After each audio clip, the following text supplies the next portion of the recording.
Hey, Mike, this is Andrew Howard. I'm going to be moderating this. Okay. All right, we're ready to go here. So our first question comes from Joshua Allen. Joshua, you may now ask your question. Hey, Mike, how are you doing? I'm good. How are you? Just, I'm doing fine, man. Just the progression of the secondary as a whole. I mean, you guys are a really young group. And one of the things you really talked about this offseason was communication in the back end and getting turnovers. And you have been one of the forefront, contributors in that aspect. What steps did you take to be able to turn more of those passes defended into interceptions? And where'd you get those fly kicks? Well, I tried to we tried to harp on creating turnovers from the start of the season. Turn those pass deflections and turn those catches into interceptions. So we definitely harped on that, and I try to work on my hands and working on getting an extra step ahead so I can get those interceptions. And some of them was tips, and some of them I just reacted and got them. So definitely helped me out, studying film and looking at the breakdowns of the offense. And my kicks, I always had kicks, no matter what, cleats, kicks, whatever. I always make sure I got the flyest kicks out there.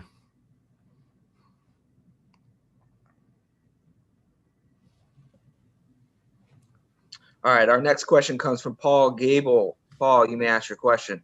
Hey, Mike, working on a story about Antoine Randall and his time as a coach there at Tampa. What does he mean to you guys? What does he bring to the organization? Oh, he brings enthusiasm. He brings, he always brings the juice out no matter what side the ball is. I mean, he talks to defense a lot. He's an offensive coach, offensive-minded coach, but at the same time, he brings the defense some enthusiasm too, so to get us pumped. So, he brings that camaraderie and, just getting us hyped and, getting us ready for receivers about to face and things like that. He also, help us out, receivers, breakdowns, stuff like that, because he's a great receiver and did great things on offense. And then a follow-up real quick. How much are you going to lean on him and his experience having played in the Super Bowl and won one? Right, definitely looking forward to getting in his head and seeing what how he prepared for those games and how he did during those games. A lot of people haven't got to this type of level, so definitely pick his brain a little bit and see how he got ready for the game and how he reacted during the game, so we can get tips on that. Thank you.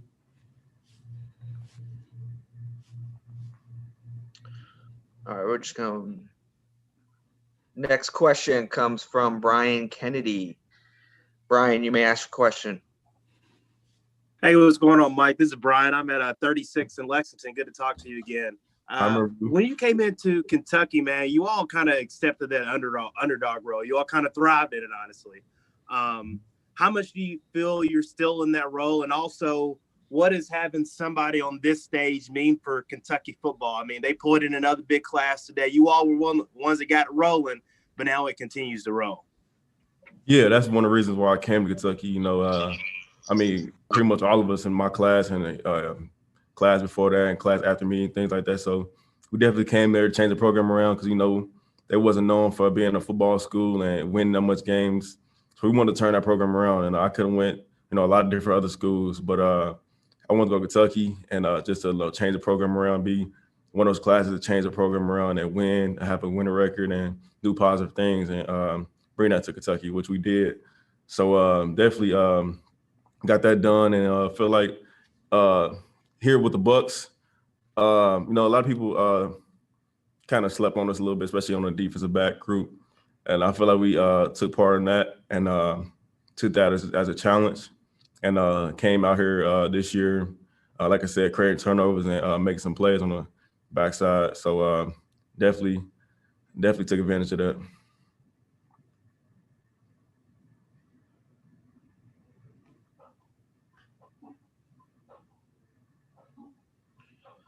Next question comes from Luke Easterling. Luke, you may ask your question. Hey, Mike, how you doing? Good. When you look at the next man up mentality, right? Everybody talks about it. It's become a cliche. to this point, but when you're thrown into that situation on the biggest stage at that moment in the NFC Championship game, what goes through your mind, and what is it like to kind of come up with those kind of big plays against the MVP likely in Aaron Rodgers, to be able to step up in that moment? What has it meant to you? It means a lot. I mean, like I said, it is a next man up mentality. And, I mean, when somebody goes down, you got to be just as good as the other person that went down. So I took that as a challenge, and I felt like I was ready for it. I mean, I'm not a slouch, so I definitely want to make plays when I get in there. Anytime I get in there, I want to make many plays as I can, and I want to create some plays for the defense. So definitely was a big challenge against, like you said, one MVP front runner and Aaron Rodgers, and a great talented offense they have. So I feel like they're pretty good, and made some plays. You got to keep making them for this week. And then, going back to your entire time here in Tampa Bay, I know your secondary is very tightly knit, right? You guys are all around the same age. I know you guys a lot of you guys came in either in the same draft class or kind of right next to each other. What's it like, not only that relationship and that brotherhood you have with those guys, but to be on this stage now and to be able to enjoy the Super Bowl week and the opportunity you guys have with that group of guys that you're so close with? Yeah, it's big for us. You definitely got to have a tight group, especially on the back end, the secondary, because they talk to each other all the time, and got to be on the same page, got to be as a clique. So, like you said, when we around the same age, so we got the same likeness. So I feel like we just harping on playing together, playing as one, no matter safety, corner, or whatever. We definitely got to be tight as a group, and making plays all over the field. Week in and week out, and definitely with this team coming up, the Chiefs, they got a lot of playmakers, and I like to take the shots down the field and get the ball to the playmakers. So we definitely got to come together and make some plays and play as one as far as the back end for sure. When you look back at that Week 12 game, you guys obviously you gave up a lot in that first quarter, but you played pretty well across the rest of that game. Didn't end up being enough, but you also haven't lost since that game. And considering how strongly you finished that game, how much confidence does it give you going into this matchup that you can, do that for 4 quarters basically and keep this winning streak going?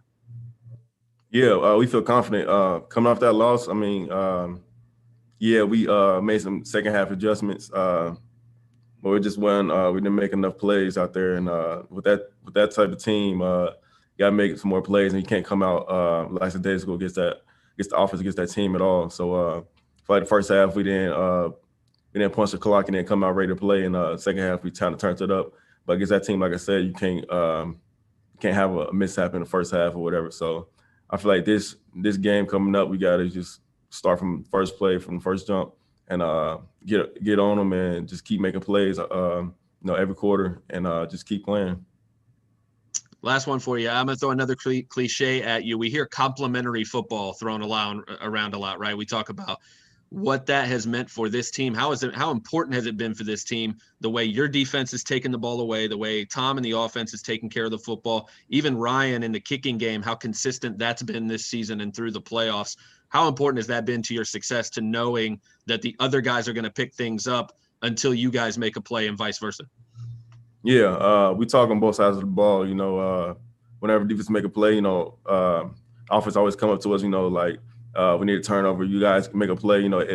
It juices us up. So whoever's get a turnover, get a 3 and out or whatever, the offense get more hungry, and it turns them up. So it gets momentum running. So like offense score a touchdown, defense we ready to get back on the field, make a play, get the ball back to our offense. So it works hand in hand. Like you said, the kicking game is improving really well, and like you said, Ryan is playing really well. He's kicking the ball really good, and the special teams, we got to step up. Special teams is a big asset in this game, so we definitely got to play good on the special teams, and on three levels of the ball: the special teams, offense, and defense. And we do that, we win the game. I appreciate it, Mike. Thanks, man. Thank you. Our next question comes from Andrew Chernoff. Andrew, you may ask your question. Hey, Mike, this is Andrew Chernoff with WOKY here in Louisville. A couple questions, I guess just big picture for you. What is it like to be playing in a Super Bowl? Not many people get to experience that. What has the last couple of weeks been like? And then going off of Brian's question a little bit earlier, what did you learn during your time at UK that has helped you get to this point where you are able to play in the NFL and play for a Super Bowl? Yeah, my time in Kentucky it went really well. We improved every year, and definitely helped me out by playing in the SEC. And the SEC is the best conference in the country. So playing a group of guys week in, week out in that type of conference gets you ready for the next level. So different challenges you face in SEC gets you ready for playing guys in the NFL each and every week. So I try to focus on studying film and watching film and studying those guys, and definitely help me out. Playing the big games in SEC, like I said, help me prove and playing the playoff games and get me ready for playing the big game like Super Bowl. I mean, it's not like Super Bowl, but trying to get ready for it and trying to just get ready. Has Mark Stoops reached out to you yet? Yeah, I talked to Stoops a few days ago. Talked to him and Merrill. Talked to him a lot. Reach out to me after every game and tell me good game or whatever. Try to just reach out to me. I talked to him both a few days ago. It was a good conversation. And what was Mark's message? To keep playing. Some of them playing really well, and just get ready for the biggest game of my life. He said it's hard to get there, so just take advantage of it and make some plays in the game, and you'll be good. Awesome. Thanks, Mike. Good luck this Sunday, okay? Thank you. Appreciate it. Our next question comes from Matt Matera. Matt, you may ask your question. Hey, Mike, congratulations on making it to the Super Bowl. Coach Arians has called you a ball hawk in the secondary. So how does that feel getting such a great compliment from your head coach? And where do you personally think you made the biggest step this season playing in a big role in this defense? Yeah, I mean, it's phenomenal that he called me a ball hawk. I try to thrive, taking the ball away. I feel like that's one of my best assets in the game is, getting to the ball and getting the ball and taking the ball out the air.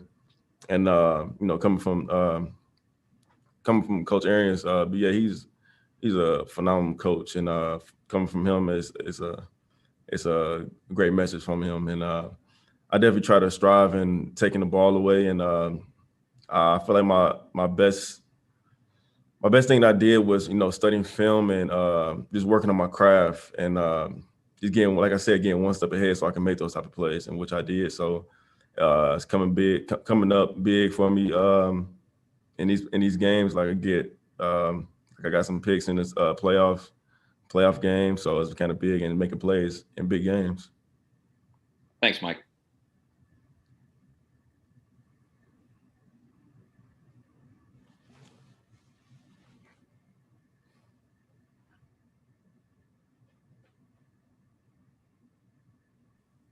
Our next question comes from Courtney Smith.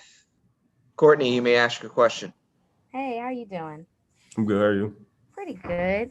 So with it being Black History Month and the Black Lives Matter movement and the protests that we had over the summer, I was wondering if there was any music or any specific artists that really motivated you and your friends or your teammates that you guys were listening to that you really, that had good lyrics or, just had a message that really motivated you guys. I wouldn't say particular artists, but definitely some artists, especially with all the movements going on and things that's happening in the world.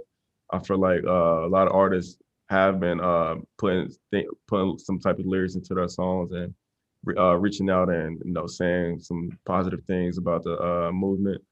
And even athletes been doing a good job of speaking out and letting their voice be heard, and that's what you got to have, especially in this time of day.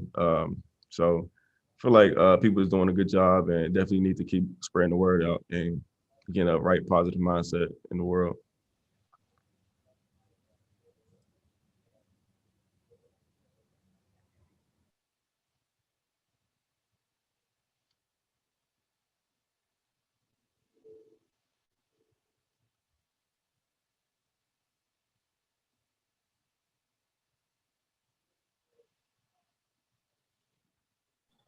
Our next question comes from Christopher Heidel. Christopher, you may now ask your question. Hi, Mike. Thanks for taking my question today. Just talk about your feelings this week being home for the Super Bowl. That you didn't have to go far, and we'll just talk about playing with Tom Brady for this year. Yeah, Tom is he's a generational talent. I mean, he's the best quarterback ever. My word. So playing with him is great. You know, knowing that I can get the ball back to him, knowing that he's going to make some plays and capitalize and put some points on the board and things like that. So he just brings momentum and brings positive vibes to both sides of the ball and to the whole locker room. And when you have a guy like that on your team, you want to play better. You want to play so he can like he can make some plays. So especially on the defense side of the ball, like I say, you want to get the ball back to him so he can make some plays. Thank you. Mm-hmm.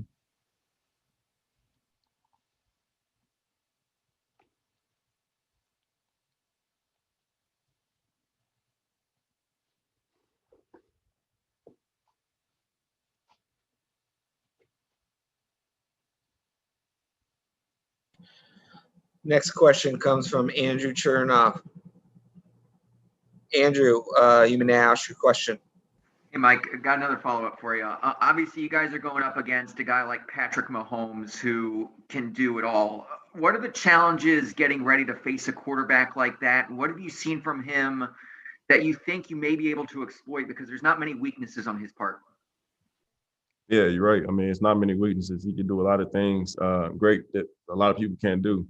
But we definitely got to limit his explosive plays, limit him, keep him in the pocket, and just try to limit his explosive plays. Like I said, I mean, he got great playmakers he can get the ball to. And, I mean, he's got to limit him from those deep throws that he likes to do, you know, rolling around the pocket and extending plays. And when he extends plays, it's hard to, you know, collapse and plaster those guys. So that's what he thrives on and try to do. So as long as we limit the explosive plays and, you know, just try to keep them in the pocket and limit them, and then we live with it. And I feel like our defensive line to get to him and we play good on the back end, it would be good. Thanks, Mike. Next question comes from David Skretta. David, you may now ask your question. Hey, Mike, this sort of piggybacks on that question you just had, because it seems to me that whereas Pat is so good when he gets out of the pocket, Tom is so good when he's in the pocket. Mm-hmm. I wonder if in your words, you can sort of compare and contrast the two styles of those two guys. Yeah. I mean, like you said, Pat likes to get around, be mobilized, and get out of the side of the pocket and extend plays. And that works for him. Like I said, you got a lot of playmakers out on that side of the ball, and they like to run deep and, you know, try to extend plays for him. And then Tom is, like I say, kind of different. He likes to stay in the pocket and pick apart the defense and you know, find holes in defense and exploit the safeties and things like that. So they kind of two different two different style quarterbacks, but they're both two great quarterbacks, two of the best in the league. So like I said, they kind of different, but they both great. So gotta give props to both of them.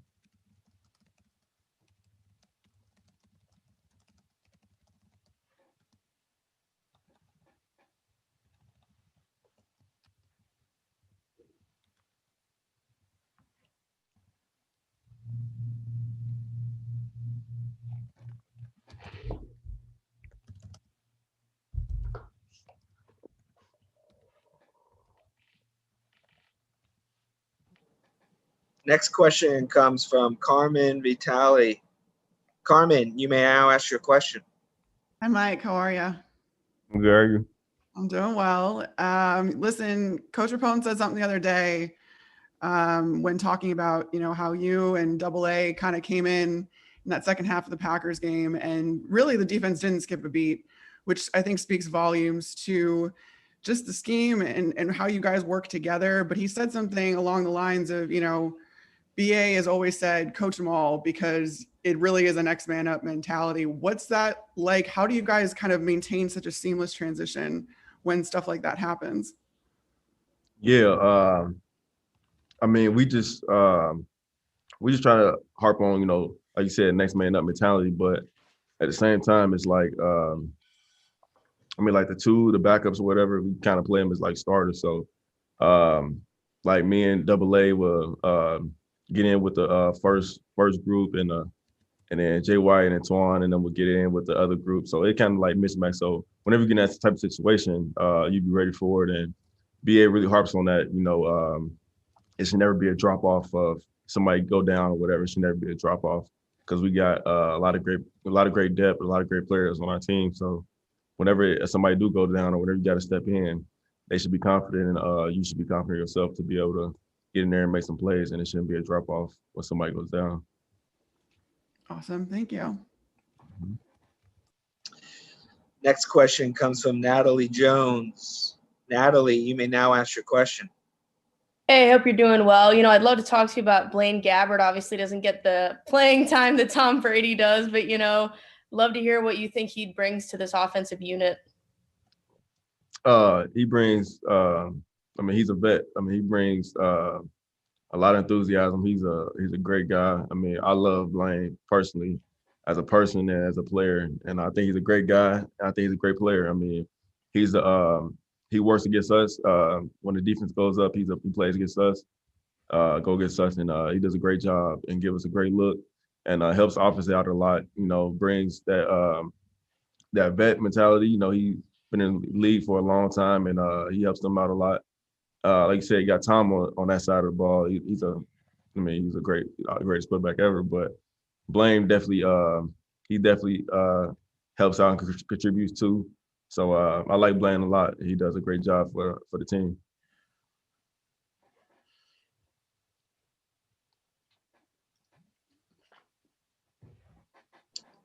Next question comes from Matt Matera. Matt, you may now ask your question. Hey, Mike, obviously the focus right now is on the Super Bowl, but I know from time to time you like to get on the sticks and play against Scotty Miller, I think in 2K. I don't know if you heard the news that NCAA football is coming back. Any excitement about that? Oh, for sure. I hope they have something on there where you can play with like different years, so I can play with myself on 2015, 16, whatever. It definitely should have that somewhere on the games, because I definitely want to play on my game, because the year before I got there, that's when they stopped making it. So the year I got in college, that's when they stopped making it. So I was pretty upset about that. So yeah, but when you mention Scotty, he's terrible at video games. He don't want no smoke with me. Don't even mention Scotty with me. Thank you.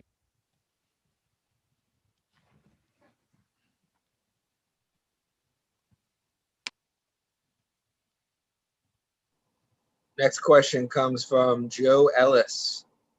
Joe, you may now ask your question.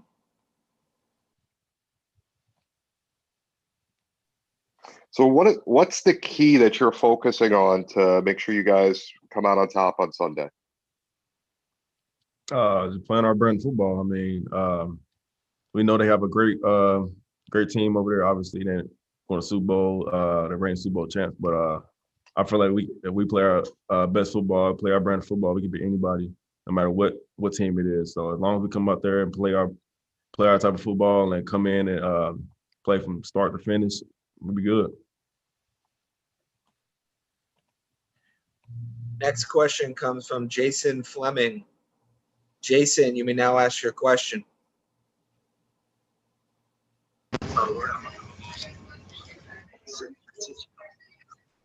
Jason? How you doing, sir? I'm good. How are you? I am just fine. Mr. Whitehead. Oh, I'm sorry, Mr. Edwards. Mr. Edwards.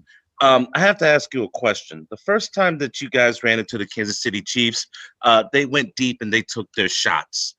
They usually play the slot receiver position where Watkins is held next to each other, and it was usually Robinson, but now it's probably going to be Pringle due to COVID. What has the secondary learned since that Week 12 matchup, and are you planning on being a bit of an enforcer against these Kansas City Chief wide receivers? Like I said, we gotta limit the explosive plays. No deep shots over our heads, and gotta play like it's like the first time we played them. Let the ball go over our head, and we gave it too many explosive plays, especially in the first half.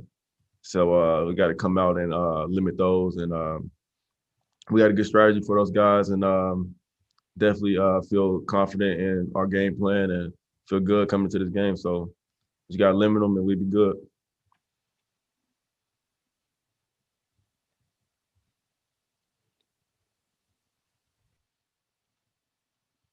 Thank you, sir.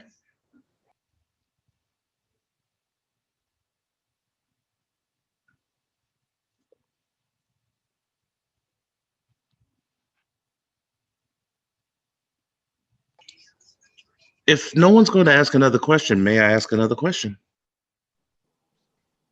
Yeah, let's have this be the final question. Absolutely. Between you, Sean Murphy Bunting, and Jamal Dean, what have you guys learned in the second year system under Todd Bowles, and what has Todd Bowles' teaching meant to you?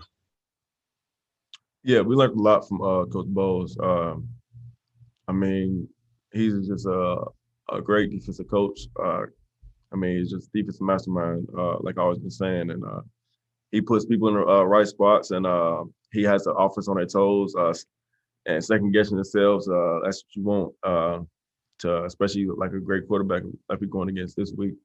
Can't have him, just picking apart our defense and knowing he's going to throw. So we gotta keep him on our toes, which Coach Bowles is good at, and I feel like he trusts us now. He trusts us very well. In our second year, we playing with a lot of confidence. Us three guys, especially coming our second year.